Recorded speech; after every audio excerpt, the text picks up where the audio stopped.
We have this morning and in the last few days been talking a lot about Asia Pacific, and Asia being a huge focus for Canada. I mean, it is very much my belief, and I think a belief shared by all the premiers around the table, from coast to coast to coast, that it is Asia Pacific that is the future of Canada. And if we can focus on Asia Pacific, we can create thousands and thousands of jobs, enable the creation of thousands and thousands of jobs all across this country. And, you know, we all talk a lot about families. Well, families need jobs. So Asia Pacific is really central to our agenda and making sure that we're seizing the opportunities that are available. We want to put together a joint trade mission with the federal government for all premiers to go to Asia, in particular China and India. And we want to make sure that we are encouraging the federal government, with the participation of the provinces, to conclude more trade agreements with Asia. Canada doesn't have a single trade agreement with any Asian country.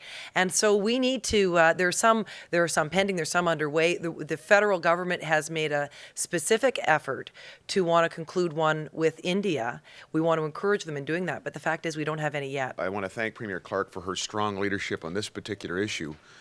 Canada's greater engagement with Asia and the opportunities that exist there. Hers has been a clarion voice for this for some time, and leadership here at the Council of the Federation from Premier Clark has been certainly very strong and very helpful with respect to the Canadian-Asian file. I have been really delighted at the extent to which we found agreement around the table, because if there's one unifying theme of the meeting so far, it has been jobs and the economy. How do we make sure we can strengthen our national economy, enable the creation of jobs so that people have money to put food on the table for their kids, make sure they're not going to school hungry.